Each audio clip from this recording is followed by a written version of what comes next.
Hello friends, welcome back to my channel dinner রান্নাঘর। আজকে আমি তোমাদের করে দেখাবো শিম ভর্তা। তো এখন তো শীতের সময় সুন্দর সবজি পাওয়া যায়, শিমটাও খুব ভালো পাওয়া যায়। তো আমি শিমের ভর্তা একটা রান্না করেছিলাম, এটা গরম ভাত দিয়ে কিন্তু একদম জমে যাবে। তো চলো চলে যাই রেসিপিতে। এখানে আমি ভালো করে শিমগুলোকে ধুয়ে নিয়েছি, দেখতেই পাচ্ছ। সামনের দিকে আর পেছন দিকটা কেটে যে মাঝখানে যে শীটটা থাকে সেটা ফেলে নিয়েছি। আর আমার মা বলতো এভাবে আলোর দিকে ধরে রাখলে নাকি বোঝা যায় শিমের ভেতরে পোকা আছে কি নেই। তো এইভাবে কিন্তু আমি শিমগুলোকে সেদ্ধ করে নিচ্ছি। আর সেদ্ধ করার সময় অবশ্যই জলের মধ্যে একটু 1 চামচ মতো লবণ দিয়ে নিলাম, যাতে করে শিমগুলোর মধ্যে লবণটা ঢুকে যায়। তোমাদের যদি আমার রান্নাগুলো ভালো লাগে তাহলে অবশ্যই কিন্তু লাইক কমেন্ট করে জানিও, আর বন্ধুদের সাথে দেখার জন্য শেয়ার করে নিও। আর যারা সাবস্ক্রাইব করে দেখছো তাদের অসংখ্য ধন্যবাদ। আর যারা এখনও সাবস্ক্রাইব করোনি তারা ঝটপট করে সাবস্ক্রাইব করে নাও, আর পাশের বেল আইকনটা প্রেস করে আমার সঙ্গে থেকে যাও, যাতে রান্নার নোটিফিকেশনগুলো সবার আগে তোমাদের কাছে পৌঁছে যায়। শিমগুলো যখন গলে গেছে, মানে 90% গলে গেছে, তখন কিন্তু আমি শিমগুলো তুলে নিলাম।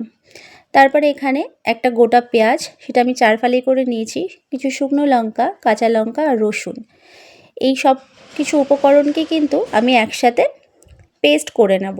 তোমরা চাইলে শিলেও বেটে নিতে পারো। তারপরে এখানে সর্ষের তেল নিয়েছি কিছুটা, একটু তেলটা বেশিই লাগে, কারণ ভর্তাতে একটু তেলটা ভাজা ভাজা করতে কিন্তু তেলটা বেশি লাগে। কিন্তু দেখতে লাগছে বেশি, কিন্তু ভাজতে ভাজতে কিন্তু একদম তেলটা শুকিয়ে যাবে। কিন্তু যখন পেস্ট করব খেয়াল রাখবো খুব বেশি কিন্তু একদম মিহি করে পেস্ট করব না, একটু রসুনগুলোও দেখা যাবে, লঙ্কাগুলোও একটু দেখা যাবে, সেরকম পেস্ট আর কি করে নেব। তাহলে যখন আমরা ভাত দিয়ে খাবো তখন কিন্তু প্রত্যেকটা জিনিস আমাদের মুখে পড়বে আর খুব ভালো লাগবে খেতে। আর শীতের সময় এরকম একটা ঝাল ভর্তা খেতে কিন্তু ভালোই লাগে। তারপরে এইভাবে কিন্তু তেলের মধ্যে আমি ভালো করে ভাজা ভাজা করছি।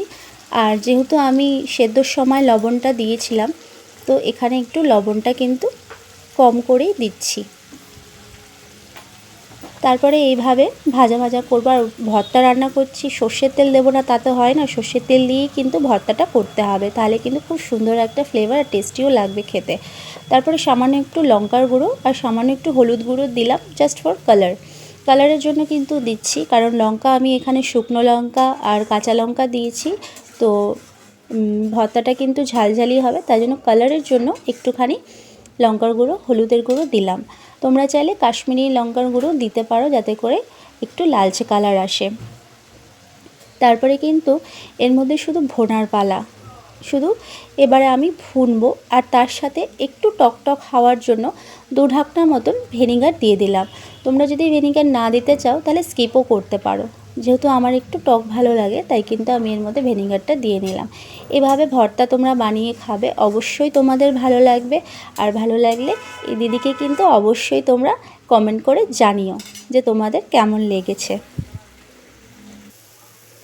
এইভাবে ভাজতে ভাজতে কিন্তু দেখো একদম এরকম হয়ে গেছে। আর এই সময় কিন্তু ভর্তাটা খুব ছিটতে থাকে, তাই অনবরত যদি তোমরা নাড়াতে থাকো তাহলে ছিটবে না, ভর্তাটা কিন্তু ভাজা ভাজা হয়ে যাবে। আর যদি লেগে লেগে যায় তাহলে কিন্তু অবশ্যই সেটা তুলে নেবে এরকমভাবে খুন্তির সাহায্যে, তাহলে কিন্তু ভালোই লাগবে খেতে। এইভাবে একদম শুকনো শুকনো করবো আমি ভর্তাটাকে। ব্যাস, আমার ভর্তা কিন্তু খাওয়ার জন্য একদম রেডি। তো এইভাবে তোমরা ভর্তা বানিয়ে একদম গরম ভাতের সাথে খাবে, খুব ভালো লাগবে খেতে। আর রুটির সাথেও এটা খাওয়া যেতেই পারে। আজকের রান্না কিন্তু এই পর্যন্তই, নেক্সট আসবো অন্য কোনো রান্না নিয়ে। ততক্ষণ সবাই সুস্থ থেকো, ভালো থেকো। Thanks for watching.